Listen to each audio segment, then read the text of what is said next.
আসসালামু আলাইকুম, আমি সাজিদ আহমেদ ইমন।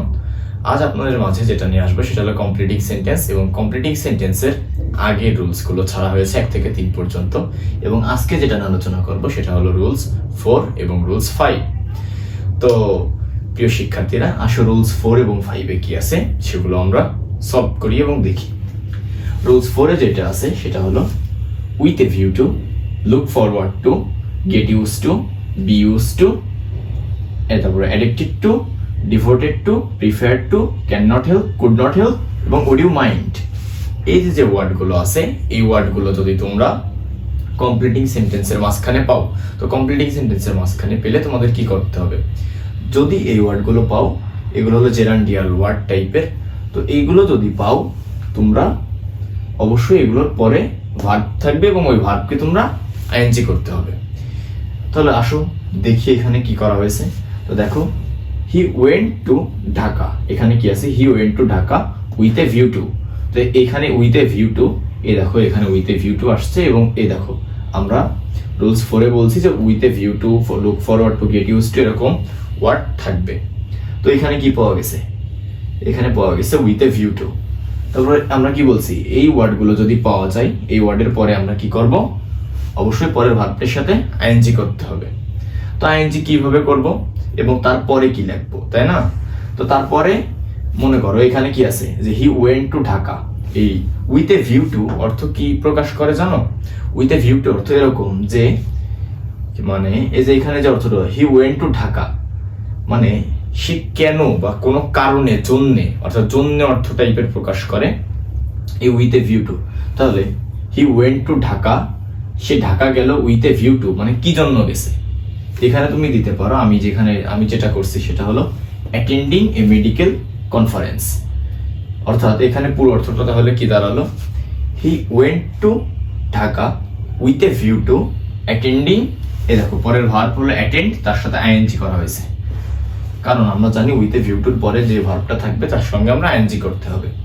আর অর্থগত দিক মিল রাখার জন্য আমরা কি করছি যে হি went to Dhaka with a view to attending A medical conference. অর্থাৎ কি, সে ঢাকা গিয়েছিল একটা মেডিকেল কনফারেন্সে জয়েন করার জন্য। আসলে পরের যে প্র্যাকটিস সেটাই কি আছে? তো সেটাই আছে হি ক্যান নট হেল্প। তো ক্যান নট হেল্প, এই দেখো ক্যান নট হেল্প পাওয়া গেছে। তো আমরা কি বলছি? Can not help, could not help, would you mind, এগুলো পাওয়া গেলেই এর পরের ভার্বের সাথে আইএনজি করতে হবে। এটা কিন্তু তোমরা রাইট ফর্ম অফ ভার্বসে গেলেও দেখতে পাবো, রাইট ফর্ম অফ ভার্বসেও কিন্তু এগুলো আসে। এবং এগুলো শুধু এই একটা গ্রামার তা না, এই প্রত্যেকটা জিনিসই প্রত্যেকটা গ্রামারে ঘুরে ফিরে তোমার একইভাবে আসবে, তোমার জাস্ট একবার মনে রাখতে হবে। তো দেখো, হি ক্যান নট হেল্প, এরপরে আছে কি? Cry. He can not help এর পরে ক্রাই ছিল, তো আমরা আইএনজি করে এখানে ক্রাইং করছি। তো ক্যান নট হেল্প এটা কি অর্থ প্রকাশ করে জানো? এটা এরকম টাইপের অর্থ প্রকাশ করে কিছু না করে পারেনি, মানে সে এটা না করে পারে না, এরকম অর্থ প্রকাশ করতে গেলে ক্যান নট হেল্প বা কুড নট হেল্প এই টাইপের কিছু ব্যবহৃত হয়।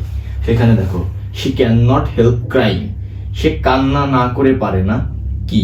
When she watch sad movies, যখন সে একটা বেদনাদায়ক মুভি দেখে তখন সে কান্না না করে পারে না। অর্থাৎ না করে পারে না এমন অর্থ যদি প্রকাশ করতে হয় তাহলে can not help, could not help এগুলো এরকম অর্থ প্রকাশ করে।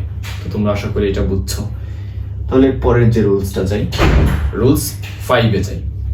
তো রুলস 5 এ কি আছে? রুলস 5 এ আছে লিস্ট। তো লিস্ট অর্থটা কি আসলে? লিস্ট অর্থ আসলে এটা যে পাছে ভয়ে এমন, মানে একটা ভয়ের জন্য একটা কিছু না করা, মানে কোনো কিছু করতে ভয় পাওয়া বা কোনো কিছুর ভয়তে একটা কিছু করা। তো এরকম অর্থ প্রকাশ করতেই সাধারণত আমরা কি লিস্টের ব্যবহার দেখে থাকি।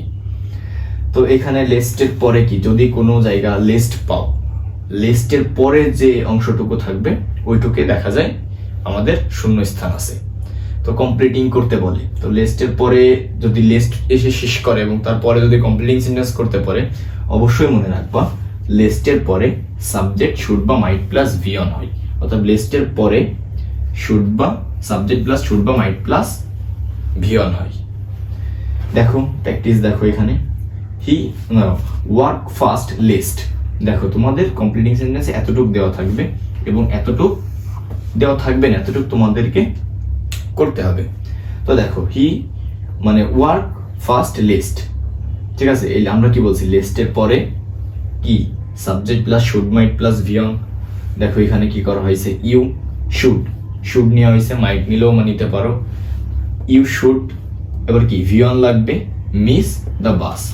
কেন, সে জোরে হাঁটে এই ভয়ে যাতে সে বাস মিস করে ফেলবে, এরকম একটা মানে কি, সে জোরে হাঁটতেছে কেন, যাতে সে বাস মিস করতে পারে, এই জন্য, এই ভয়ে। অর্থাৎ লিস্ট দ্বারা আমরা এরকম অর্থ প্রকাশ করি। তারপরেরটা দেখো, হি স্টাডিড হার্ড লিস্ট, মানে সে খুব কঠোরভাবে খুব বেশি পড়াশোনা করতেছে, কেন, কি ভয়ে, মানে এইটুক তোমাদের দেওয়া আছে, এইটুক তারপরে করতে হবে। তো কেন সে এত কঠোরভাবে পড়াশোনা করতেছে, এখন কি হইতে পারে, সে কঠোরভাবে পড়াশোনা করতে পারতেছে যে এরকম অর্থ হবে সে ফেল করতে পারে বা তার পরীক্ষা রেজাল্ট খারাপ হইতে পারে, এরকম টাইপের অর্থ প্রকাশ করবে। তো এখানে কি আছে, he should fail in the exam, সে এই জন্য কঠোরভাবে পড়াশোনা করতেছে যাতে সে পরীক্ষায় ফেল করার ভয়তে সে কঠোরভাবে পড়াশোনা করতেছে। লিস্ট দ্বারা আমরা এরকম অর্থ প্রকাশ করে।